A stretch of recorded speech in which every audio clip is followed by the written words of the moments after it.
Hola, ¿qué tal? Muchas gracias por acompañarnos en este evento que es el cierre del año de literatura. Yo soy Lucía Vogelfang, soy la coordinadora del área de literatura de Amigos del Bellas Artes. Y este festejo también por el cierre del año forma parte también de los festejos por el que cumple 90 años la asociación. Así que bueno, estamos de doble festejo para este banquete literario con los docentes y las docentes de nuestro programa, para hablar un poco de toda la literatura que hay en nuestro lenguaje, en nuestra lengua cotidiana. Quizás, como ya sepan, las lenguas son muy ricas y mutan y se nutren de todo lo que tienen alrededor, ¿no? De las modas, de políticas, de ciertas reivindicaciones, hemos visto recientemente, de música y de literatura también, ¿no? Nosotros usamos las palabras con la despreocupación que nos da lo cotidiano, pero esas palabras arrastran historias de cambios, de mutaciones, de guerras, de intercambios comerciales, de amores, de odios, ¿no? De contactos culturales, de olvidos. Y bueno, estamos acá porque también hay mucha literatura en el lenguaje que usamos todos los días. La pandemia, por ejemplo, también nos cambió el lenguaje, ¿no? Resignificó palabras y expresiones que usábamos, o trajo algunas nuevas, como se hizo parse, distancia social, cumpleaños, o volvió cotidianas palabras que antes no usábamos cotidianamente, como seboxímetro, saturación, pangolín, esas palabras, ¿no? Y entonces vamos descubriendo que hay algunos orígenes insospechados en la literatura, que nos sorprenden a veces, y que exceden el campo de la etimología, que es digamos, la disciplina a la que nos remitimos cuando queremos saber de dónde viene una palabra. Pero hoy estamos acá para pensar un poco qué es un espectáculo dantesco, un banquete pantagruélico, por qué algunos trámites nos resultan kafkianos, quién no actuó alguna vez de Celestina, quién no fue una vez un Don Juan, y algunos no nos diagnostican Edipos mal resueltos, ¿no? O bueno, quién ante, digamos, un conflicto no se vio vaticinando que va a arder Troya. Pero bueno, la pregunta que yo les hice a los docentes y las docentes es qué quieren decir estas y otras expresiones que usamos cotidianamente que provienen del mundo de la literatura, y si en el lenguaje común, cuando las usamos cotidianamente, si las usamos según esos significados literales o si hay ciertos desvíos en el uso que sufren estas palabras, ¿no? Porque además estas expresiones, además que las incluimos en nuestra lengua cotidiana, en nuestro modo de hablar, muchas veces también van como moldeando nuestra experiencia, ¿no? Quizás no sabíamos que la burocracia era kafkiana antes de que existiera esa palabra, ¿no? Así que bueno, también nos van marcando formas de experimentar la realidad, ¿no? Y quizás también las usamos sin conocer el origen o desprendiéndolas de toda esa historia. Así que por eso invitamos a los y las docentes del programa de Historia de la Literatura, justamente para que nos contesten, nos expliquen de dónde vienen ciertas expresiones que usamos y para descubrir entre todos las huellas de la literatura y de lo literario en el lenguaje cotidiano. Así que yo quiero agradecer primero a todos ustedes que están acá, que nos siguen y que siguieron el programa de literatura, y los invito a que sigan, porque si este es un espacio que crece es gracias a todos los estudiantes y las estudiantes y los entusiastas que se suman a nuestros cursos, y sobre todo también a este Dream Team de docentes que aceptaron este desafío de pensar de dónde provienen estas palabras y cómo las utilizamos. Le voy a dar primero la palabra a Mariano Pérez Carrasco, que fue bueno, el docente de nuestros cursos del módulo de literatura italiana y de Dante. Él es especialista en Dante específicamente, y bueno, a Dante le debemos sobre todo un gran término, pero también algunos otros, así que le invito a Mariano a explicarnos eso. Bueno, gracias Lucía.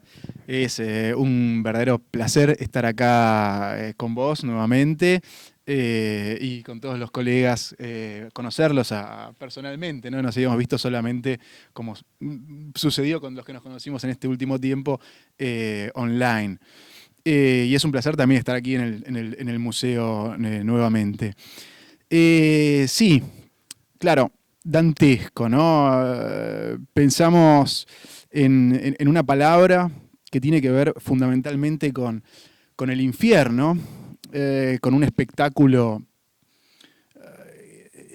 que alude a lo escabroso, Y quisiera hoy hablar, digamos, Lucía mencionó dantesco justamente, pero yo quisiera hablar de dos palabras que están fuertemente vinculadas. Una que en realidad Dante no la inventó, que es la que proviene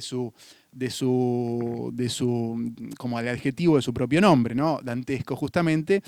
Y otra que sí inventó Dante. Dante es un gran inventor de palabras, la inmensa mayoría de las cuales no han llegado al español, pero que sí han quedado en italiano, ¿no? Inventa verbos rarísimos, inventa expresiones. Y inventó una que curiosamente se ha puesto de moda en el último tiempo.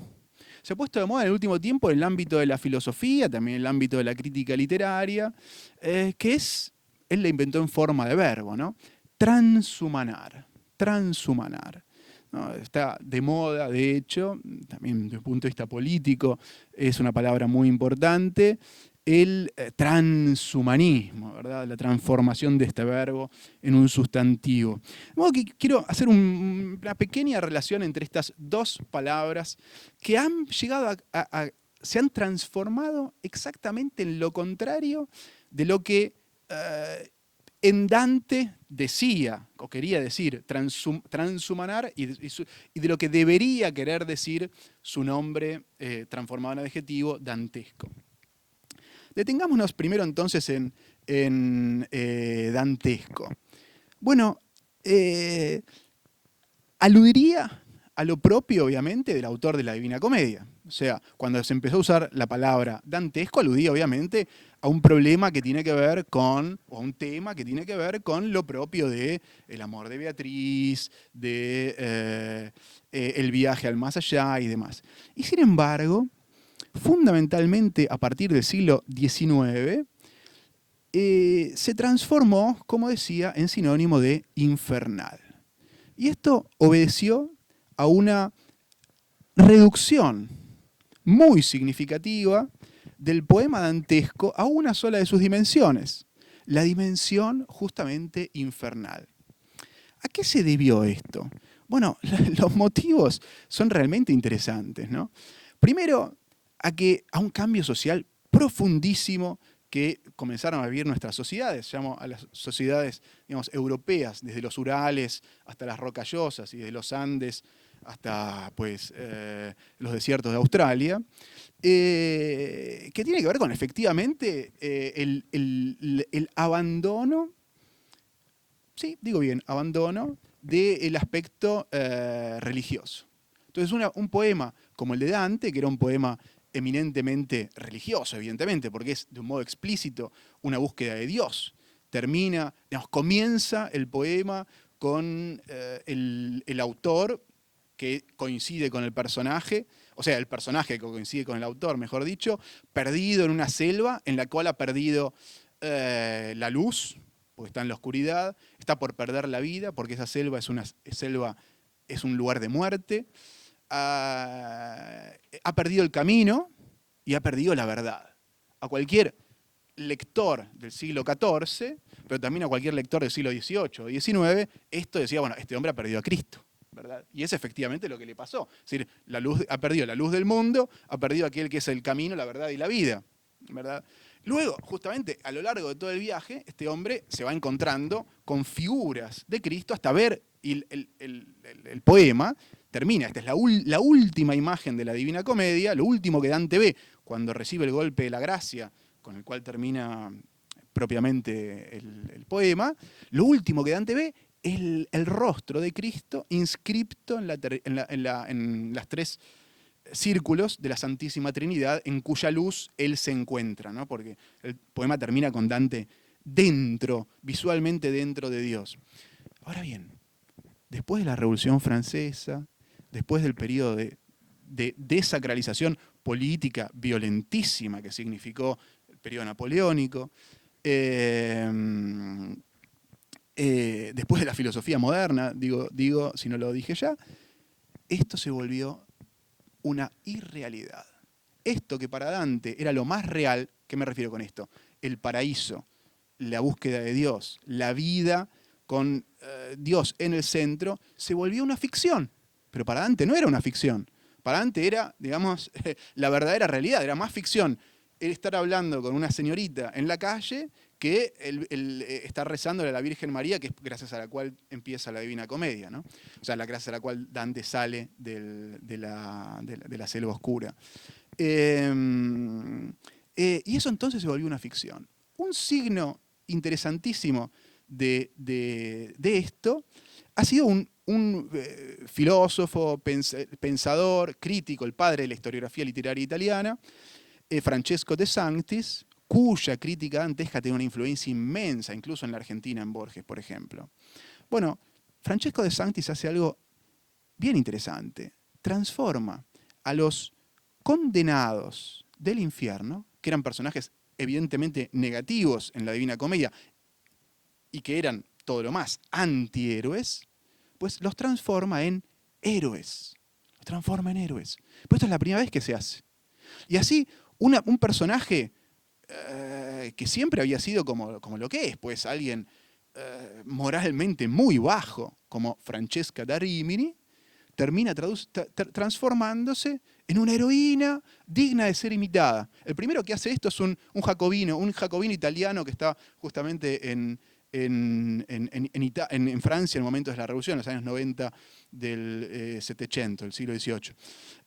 Pero De Sanctis es el que llega a decir que Francesca es la prima donna del mundo moderno, la primera mujer del mundo moderno. ¿Por qué? Porque el entero mundo moderno, dice De Sanctis, está fundado sobre la transformación del pecado en virtud. Súper interesante. Es decir, lo que para Dante era pecado, para nosotros, dice De Sanctis, esto es explícito, para nosotros, dice De Sanctis, es virtud. Por consiguiente, lo que para Dante eran pecadores, para nosotros son héroes. Farinata se transforma en héroe, Ulises se transforma en héroe, mientras que, dice De Sanctis, continúa, mientras que los que para Dante eran los verdaderos héroes, que son los santos, los beatos, que están en el cielo, y los purgantes, que luego se van a transformar en beatos, para nosotros son la imagen de las irrealidades escolásticas. Es decir, son mentiras, son ficciones.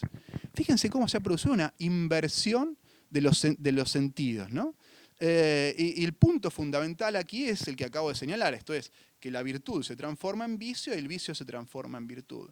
Con lo cual, la Divina Comedia queda, y el viaje de Dante en ella narrado, queda reducido a su plano puramente intramundano, o más que intramundano, inframundano, es decir, a su plano infernal. Y así es que el adjetivo dantesco, tomado del nombre, el autor del poema, que además es el protagonista de su obra y que es nombrado por Beatriz cuando se encuentra con ella en el purgatorio por su propio nombre, Dante, termina queriendo decir infernal, infernal. Hay un libro muy bonito que en las clases no mencioné, porque de hecho no venía al caso, que fue publicado hace exactamente 20 años por Philippe Solers, un importante, interesante escritor francés, que se llama La Divina Comedia, diálogo con Benoît Chantre. Philippe Solers, en las primeras páginas de ese interesantísimo libro de conversaciones, justamente analiza esto, ¿no? Muestra cómo ha habido una reducción de como en el periodo moderno ha habido una reducción de la realidad a su plano puramente infernal.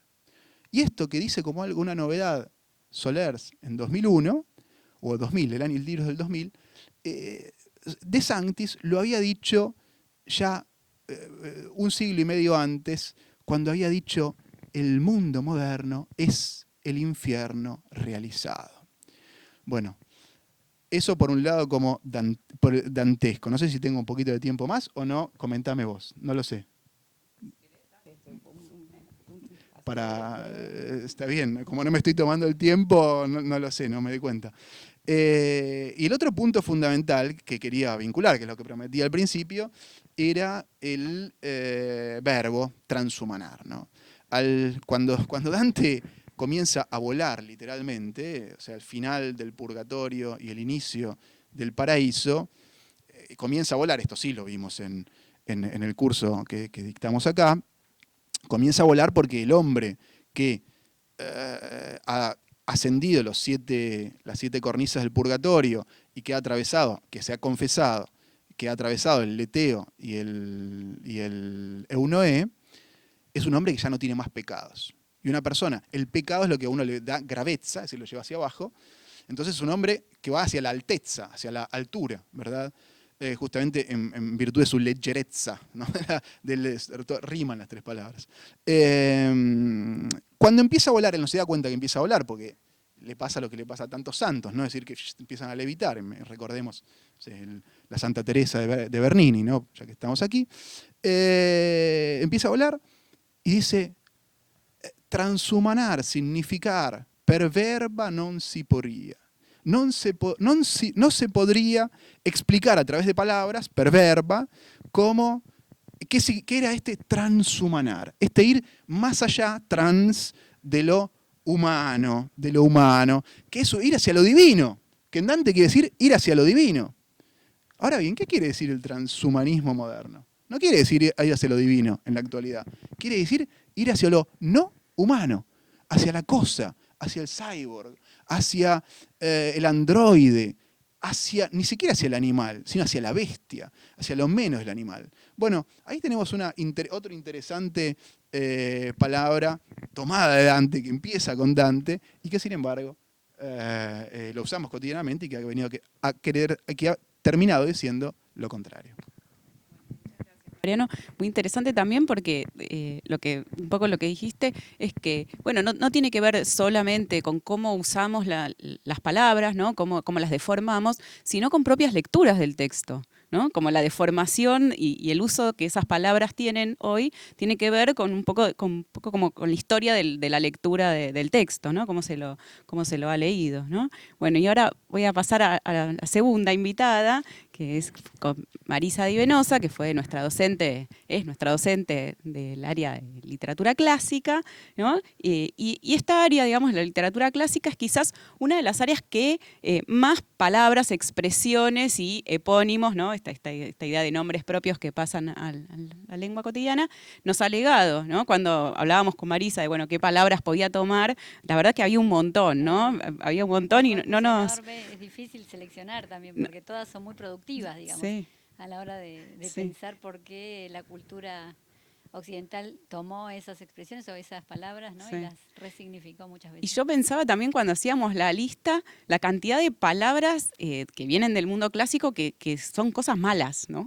O muy esforzadas, ¿no? Claro. O con mucha dificultad. Pensaba en, no sé, tarea hercúlea, victoria pírrica, que es como cuando ganar también es perder, o el tendón de Aquiles, la espada de Damocles, una Penélope, ¿no? Como todas palabras que son que demuestran cierta cosa muy esforzada y muy difícil, ¿no? Entonces, bueno, Marisa nos va a explicar 2, ¿no? Eligió 2 para explicarnos hoy, como que son la Odisea, qué decimos, qué queremos decir cuando decimos que es una odisea y qué significa originalmente, ¿no? ¿Por qué decimos que es una odisea? Que en realidad es el viaje de Ulises, lleno de aventuras y desventuras. Bueno, ¿por qué usamos eso y por qué decimos que un amor es platónico, ¿no? Así. Eso voy a intentar explicar un poquito. Primero agradecer otra vez, ¿no? Como lugar muy, muy querido esta invitación de hoy, ¿no? Poder también participar y compartir con los colegas que, como decías vos, Mariano, recién, no nos conocíamos mucho, personalmente nunca nos habíamos visto, así que es un lindo momento y un momento de compartir, me parece, en este momento también, ¿no? De casi post pandemia, poder empezar a retomar los contactos tan gratificantes. Y agradecerte también a Lucía vos por la invitación, ¿no? Y también por la inventiva, porque me parece que es súper creativo esto de pensar nuestras áreas y las literaturas a las que nos dedicamos en esta perspectiva. Es divertido además, ¿no? Me parece que está buenísimo. Y yo voy a retomar estas, como vos decías, ¿no? Estas 2 ideas. Una es la de lo odiseico y otra que tiene que ver con el amor platónico, que me parece que ahí es donde tenemos el problema un poco mayor. Y en cierta forma, sin quererlo, voy a continuar con un poco con lo que Mariano decía, porque Mariano hablaba del viaje, ¿no? Del viaje de Dante. Y acá en lo odiseico tenemos el viaje de Odiseo, de este personaje que es tan controvertido, ¿no? Y que no podemos pensar en una cuestión monolítica desde el punto de vista de la literatura del personaje Odiseo, que es un personaje mítico, es un personaje muy florido, muy variado, ¿no? En la tragedia tiene perfiles muy diferentes, en la épica, en el corpus que se le atribuye a Homero también, ¿no? Es un personaje que sí hay una característica que permanece siempre, es la que lo hace con miles de ardides, ¿no? Es muy astuto, ese es su epíteto, pero fuera de eso, a veces es un personaje que tiene una fuerte empatía con los demás y a veces es un personaje muy duro y muy engañador y muy taimado, ¿no? Y que uno realmente a veces no lo quiere mucho. Pero lo cierto es que esta expresión de lo odiseico, o de el viaje fue una odisea, o tuve una experiencia que fue como una odisea, lo que está retomando es una partecita, como decía Mariano, ¿no? Una partecita de toda la historia de Odiseo. Odiseo tiene muchos problemas para volver. Esto hay que enmarcarlo en parte de lo que vimos en el curso, que es la Odisea, ¿no?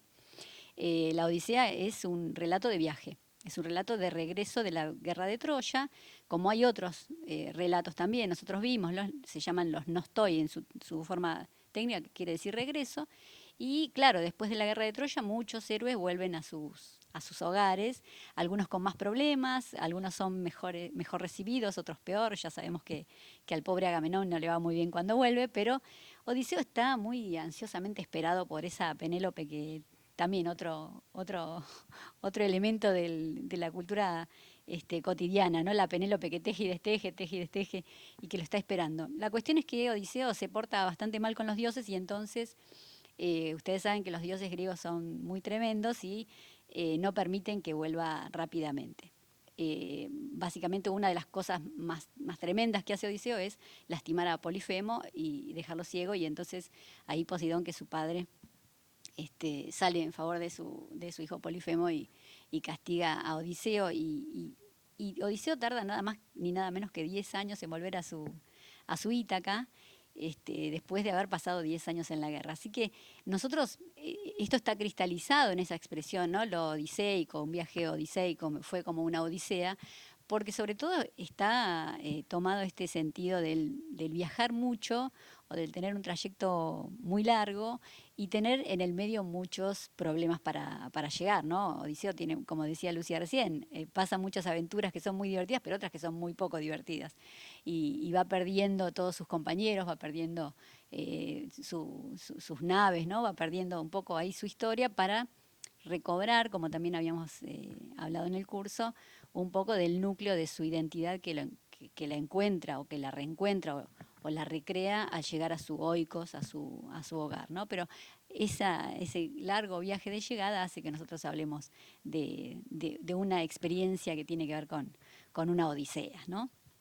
Que sale ni más ni menos que del nombre de este personaje. Y la otra expresión tiene que ver también con algo que decía Mariano recién, y es con una inversión interna del sentido, ¿no? Hablamos del amor platónico en este caso, que bueno, Platón vive muchos siglos más tarde. Platón vive muchos siglos más tarde que, que el momento de producción de los poemas homéricos, pero sin embargo nos deja también legadas muchas cosas, ¿no? Un poco como Dante también produce, fabrica palabras, ¿no? Hay un montón de términos que encontramos en el corpus platónico que son nuevos, más allá de los que toma de su cultura y que resignifica filosóficamente. Pero cuando nosotros hablamos de amor platónico, en general se entiende que hablamos de un amor que no se concreta, ¿no? De un amor que o tarda mucho en concretarse o finalmente no se da, o es frustrado, o se da de manera defectuosa. Y en realidad nosotros, si tenemos que pensar tenemos que aprender cómo pensaba Platón el amor, esa relación erótica, tenemos básicamente dos textos, dos diálogos. Uno es el banquete, el famoso banquete, y otro es el Fedro. Y en los dos, pero sobre todo en el banquete, el amor está pensado como un efecto, en realidad Eros es una especie de motor que nos permite a nosotros ascender a eso que Platón plantea como lo sublime, como una entidad trascendente, la famosa idea, ¿no? O forma. Y en el banquete habla de la forma o de la idea de belleza. Entonces nos cuenta este personaje Sócrates, ¿no? A través del que habla Platón, que nosotros cuando nos enamoramos en realidad estamos recordando esa idea de belleza, estamos volviendo a esa idea de belleza que conocemos, porque Platón concibe al alma como inmortal, es decir, que antes de estar encadenados a este cuerpo o encarcelados a este cuerpo, nuestra alma ya conoció lo sublime que son esas ideas, ¿no? Entre las cuales está la idea de belleza. Pero claro, después lo olvidamos al encarnar y cuando vemos algo parecido a eso que ya conocimos, a esa idea de belleza, entonces nos acordamos un poquito, ¿no? La anamnesis, el recuerdo de esa idea de belleza y nos surge por ese eros un tremendo deseo de procrear en la belleza. No procrear lo bello, sino en la belleza, ¿no? Como, bueno, en esa idea que nosotros podemos rescatar. Pero para Platón, justamente, el eros hace que nosotros podamos estar enamorados y tener el objeto de deseo. Justamente en el banquete va marcando un ascenso amoroso, ¿no? Primero uno se puede procrear en la carne hasta que después puede procrear, esto es lo deseable, ¿no? Que procree en cosas intelectuales, que tienen que ver solo con el alma, que para Platón es lo sublime. Entonces, en ese ascenso amoroso claramente, no solamente se puede, sino que se procrea, ¿no? O sea que el amor concretamente se da.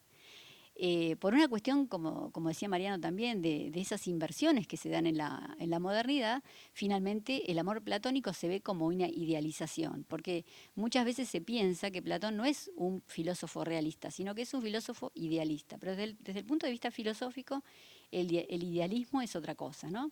El realismo es una posición que implica que nosotros como seres humanos nos relacionamos con las cosas de manera directa, es decir, que conocemos la realidad. Y para Platón la mayor realidad es la idea o la forma. Entonces justamente no se trata de que no se pueda realizar o concretar ese amor, sino justamente lo contrario.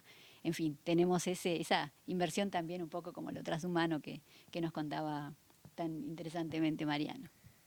O sea que hablamos pésimo.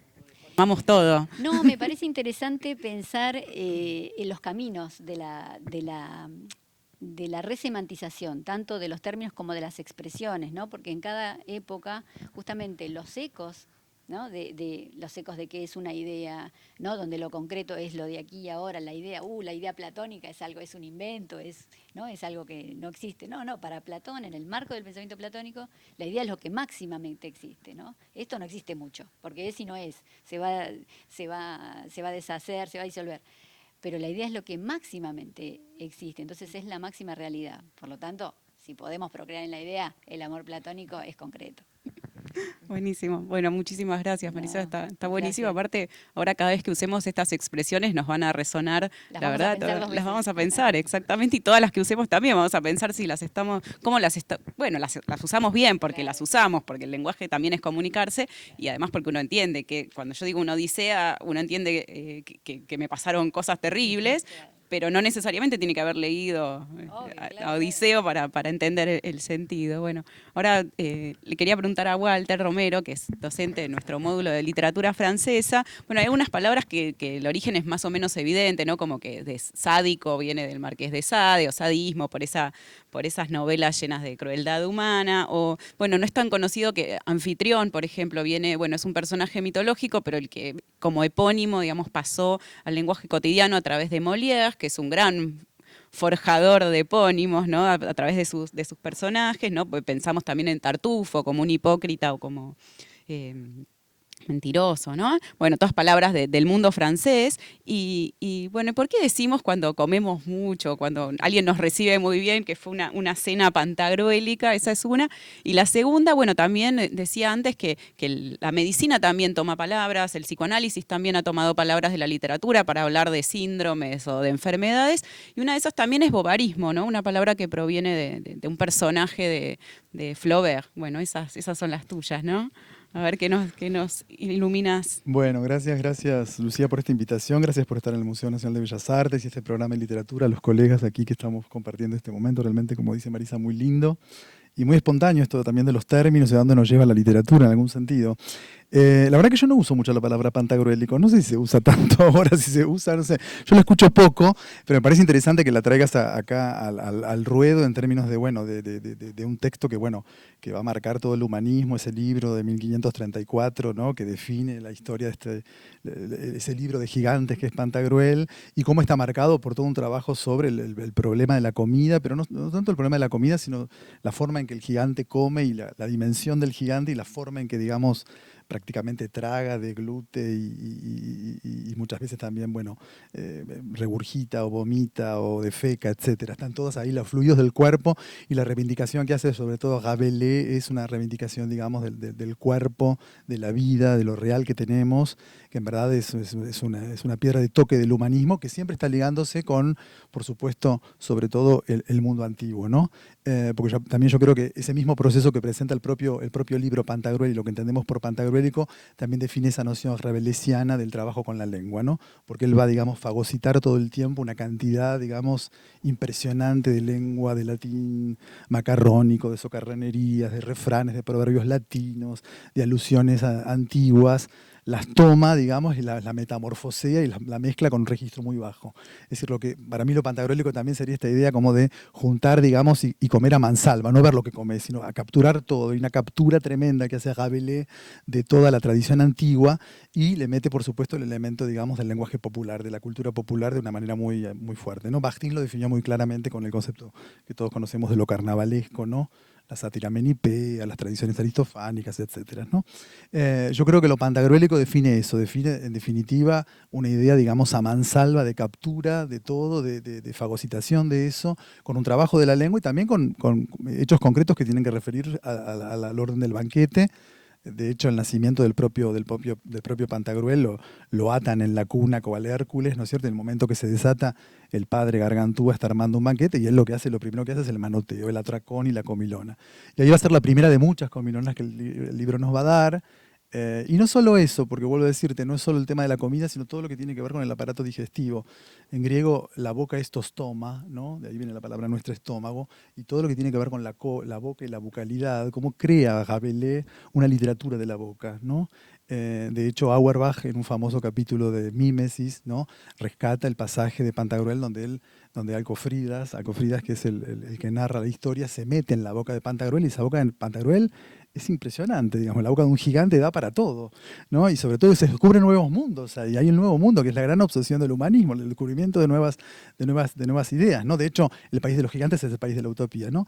Pero Alcofridas, metido en la boca de Rabelais, va a encontrar, por ejemplo, hay dos ciudades, Laringes y Faringes, ¿no? Que son tan grandes como Rouen y como Nantes, por ejemplo. O, por ejemplo, que hay gente que se puede salvar en un diente cariado, ¿no? Realmente es maravillosa esa idea de lo bucal, ¿no? O de que en la boca de Pantagruel puede entrar una banda de palomas, ¿no? Y la boca se puede transformar en un palomar. Hay una poesía, digamos, de todo eso, de la manducación y de todo lo que tiene que ver con la boca.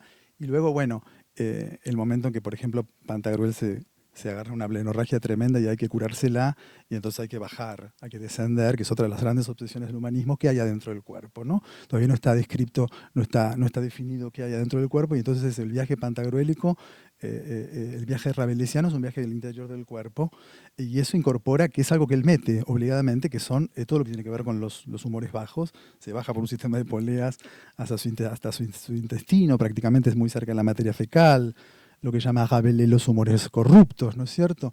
Y hacia ahí directamente habilita toda esa zona de comicidad pasmosa, que realmente, hay dos libros que me río mucho, que son El Quijote y Pantagruel de Rabelais, pero a carcajadas. Puedo volver a leerlo y realmente hay momentos en que uno no puede... no es tan fácil reírse con un libro, ¿no es cierto? Aún para nosotros que nos dedicamos a esto no es tan fácil reírse con un libro. Te reís con una película, con un teatro, pero la literatura... Y el humor es compleja. Bueno, en Rabelais hay un ejemplo muy claro de esto y tiene que ver con, bueno, también todo lo que tiene que ver la bragueta como forma del falo y después todo lo que tiene que ver con, bueno, el culo, los pedos, las ventosidades, los meteorismos, ¿no? La figura famosa de la escena del diluvio urinal, donde él orina abiertamente, pues tiene que, digamos, sacar todo eso y la teoría de Rabelais de que muchas veces en muchas de las termas en que vamos a bañarnos nosotros, que son un poco amarillas y bien calentitas, son nada más ni otra cosa que la orina del propio, del propio Pantagruel. Así que hay que tener cuidado cuando uno va a las termas, pero que no sea la orina de Rabelais. Bueno, no, decirte eso, que lo pantagruélico tiene que ver con, sobre todo, bueno, el término pantagruel, ¿no? Panta en griego, pan del todo, y gruel, que significa sed también, y su compañero Panurgo, el que es hábil para todo, un poco en contradicción con la figura del que es idiota para todo, el margités griego, ¿no? Hay toda una reivindicación de lo griego en Rabelais muy grande, y que tiene que ver, sobre todo refiriéndome a esto, a la idea de tener sed, pero en el Rabelais y en lo pantagruélico tener sed, de hecho él va a atacar el país de los dipsodas. En griego dipso, dipsao es tener sed, ¿no? Es esta sed, estas ganas de todo. Entonces me parece que lo pantagruélico es el comer sin ver qué es lo que estás comiendo, y el atracón y la comilona, que son las formas, digamos, que él ha de alguna manera instituido. Así que con eso me dan ganas de comer ahora, de ir a comer algo. Y bueno, después bovarismo. Bueno, bovarismo es una palabra tremenda, no sé. Es una palabra, sé que es una palabra muy posterior a este libro, Madame Bovary, de Gustave Flaubert, de 1857, libro que es un dique para nosotros, digamos, funda la modernidad, es un libro que funda la novela moderna, refunda la novela moderna, es un libro que va a ir a juicio, es un libro sobre el cual las costumbres pecaminosas, entre comillas, de una mujer de provincia que tiene amantes va a ser llevado a juicio. Es un momento en que la autonomía de la literatura pasa al plano de la justicia, y bueno, él finalmente con una gran defensa gana el juicio, ¿no?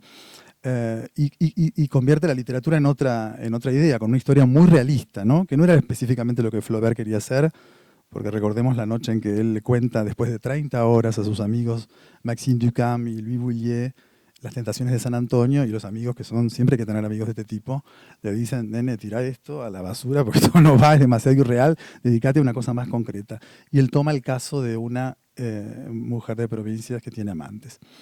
Y ahí construye algo que para nosotros que dedicamos a la literatura es fundamental, que es todas las visiones, todas las ilusiones, todas las fantasías que se hace Emma Bovary respecto de tener una vida a la cual no puede acceder, se casa con un falso médico, con un agente de salud para acceder a una cultura, a un acceso social, a un estatus que no va a tener, y bueno, ahí funda, digamos, en esa escena famosa del baile de la Vaubyessard, o sus visitas al Teatro de Rouen, o realmente el casamiento que se hace con Charles Bovary, funda esta noción del bovarismo, sobre todo basado en el problema de las lecturas, como en su, ya digamos, es una novela, para mí es una novela sobre la educación, Madame Bovary, en términos de que una mala educación como la que se le da a ella, que no es la que contiene o debería tener en algún sentido la hija de un granjero, ¿no? Que va a un colegio de ursulinas y ahí recibe esas lecturas galantes, esas lecturas que van a envenenar su mente, que van a creer esa rêverie, que es ese sueño de acceder a algo que ella en definitiva no puede acceder, y que la va a llevar a una espiral de deudas y de gastos bueno, finalmente de suicidio. Así que el bovarismo funda eso, y decía que es un término muy posterior, porque en verdad es Jules de Gaultier en 1901, ya digamos en los comienzos del siglo XX, que va a definir este concepto, digamos, muy fuerte del bovarismo, que tiene que ver con todo aquel que accede o que pretende tener una condición que es la que no tiene, en definitiva, que se basa en la pobre vida de Emma. Y a mí me interesa mucho que 1901 es una fecha muy cercana a la aparición de Casa de Muñecas de Ibsen, ¿no? Y siempre pienso en Emma y en Nora, ¿no? El comienzo de Casa de Muñecas es Nora entrando con las bolsas de Navidad, donde ella se compra, y ahí va a empezar el drama, más cosas de las que realmente podría comprar, como si, bueno, la gastadora Nora, ¿no? Que compra hasta cosas, hasta golosinas para sus hijos y regalos, ¿no? Y ahí realmente habilita toda una vía que hasta hoy llega, con la sociedad de consumos, etcétera, esta idea tremenda del bovarismo, de aquel que sueña con algo que en verdad no puede tener en lo real. Bueno, muchas gracias, me encanta, me gustan mucho esas expresiones y cómo las usamos, y bueno, hay que ver también todo lo que nos resuenan, ¿no? Y ahora sabemos más de todas estas palabras, y vamos ya llegando al final. Quería preguntarle a María Inés Castanino, que fue nuestra docente en el módulo de literatura inglesa y William Shakespeare. Ella nos va a hablar de algunas expresiones. Shakespeare es un escritor que en inglés ha dado muchísimas expresiones, ¿no? Que, bueno, si hiciéramos esto mismo con la lengua inglesa, tendríamos que dedicarle un ciclo completo a Shakespeare, porque la verdad que ha contaminado mucho la manera de hablar también, pero creó muchas expresiones, bueno, que son muy interesantes para traducir y para pensar en la lengua inglesa, pero también muchas que usamos nosotros, ¿no? Y hablábamos con Inés de, bueno, como Montescos y Capuletos, o ser o no ser, esa es la cuestión. Bueno, pero hay un montón y la dejo a Inés para que nos explique qué quieren decir realmente. Gracias, Lucía. Por no repetir, pero me sumo a todos los agradecimientos. Es una ocasión muy placentera para mí estar acá compartiendo. Sí, pensando un poco, efectivamente, ¿no? Shakespeare crea palabras nuevas, emplea imaginativamente términos que ya existían, les da forma a frases que pasan al lenguaje popular, podríamos decir. Esto quizás tiene que ver con su práctica del teatro, ¿no es cierto? Como un arte muy cercana al público, especialmente en ese momento, que está en auge en esos fines del siglo XVI y principio del XVII, cuando escribe Shakespeare. En la lengua inglesa, muchas frases y mucho de ese vocabulario se usa muy cotidianamente, pero para esta ocasión pensamos un poco algunas que empleáramos en español también, ¿no es cierto? Que no están como traducidas e incorporadas en nuestra propia lengua. Y bueno, empezaría por esa de Montescos y Capuletos, ¿no? Que viene, por supuesto, de Romeo y Julieta. En realidad, hablando de epónimos, ¿no? Que ya se mencionó varias veces, no son nombres que invente Shakespeare. Los Montecchi y los Capuletti eran facciones políticas de la Italia del siglo XIII. Shakespeare no crea, digamos, ex nihilo, de la nada, las tramas de sus piezas, sino que utiliza fuentes, ¿no es cierto?, lo cual era la práctica común de la época y lo que autorizaba de algún modo la nueva creación. Y entonces la historia de Romeo y Julieta, de la pieza de Shakespeare, viene o tiene como fuentes textos en francés y en italiano, porque va pasando por distintos autores, pero lo que sucede con Shakespeare es que, si bien siempre tiene fuentes y es muy posible en la mayoría de los casos rastrearlas, lo que él hace con esas fuentes es tan extraordinario de algún modo, les da una forma tan efectiva y las traduce muchas veces al plano dramático que no necesariamente tenían, que de algún modo esos textos anteriores los vamos a leer en función de Shakespeare, ¿no es cierto? Se redefinen como antecedentes de Shakespeare, como lo que le sirvió para su nueva creación. Y un poco esto es lo que sucede con Montescos y Capuletos, pero se plasman de algún modo en la imaginación popular, digamos, a partir de esa trama trágica de los amantes de familias enemistadas, Romeo Montesco y Julieta Capuleto. De hecho, si uno va al diccionario de la lengua española, encuentra los términos Montescos y Capuleto para designar, primero dice que bueno, son miembros de una familia italiana y demás, pero que figurativamente se usan para designar a los integrantes de bandos con una rivalidad acérrima, ¿no es cierto?, opuestos muy marcadamente. Lo curioso es que yo no sé si en inglés se usan tan comúnmente esos nombres con ese sentido, pero en español sí, ciertamente, ¿no? Montescos y Capuletos. Entonces, bueno, me he referido a una de las piezas más conocidas de Shakespeare, como es Romeo y Julieta, que es uno de esos casos donde mucha gente no ha leído en sí la pieza, quizás no la ha visto representada, pero todos sabemos de qué se trata y cómo es la historia, ¿no? Y a la otra pieza a la que me gustaría referirme, también es central, por supuesto, de este canon de Shakespeare, que es Hamlet. Antes de ir al ser o no ser famoso, hay otra frase muy, muy conocida que usamos en español, que la pronuncia un personaje totalmente secundario, se llama Marcelo, en ocasión de la aparición del fantasma del padre de Hamlet, ¿no? Así comienza la obra, se manifiesta el fantasma del antiguo rey, ya difunto, padre de Hamlet, que no obstante no ha accedido al trono como sucesor, sino que es su tío el que ha ocupado el lugar de su padre, todo lo cual tiene a Hamlet muy fuera de sí, con preocupación e inquietudes. Y bueno, la aparición de este fantasma, que quiere hablar con su hijo específicamente, da la pauta de alteraciones severas que resuenan en todos los planos, ¿no? Porque pronto nos enteraremos, gracias a esa intervención, de que la muerte de ese rey no fue natural o, digamos, accidental, como se creía hasta ese momento, sino producto de un asesinato, que el asesino está ocupando el trono, y además la madre de Hamlet se ha casado con ese hermano de su primer marido, ¿no?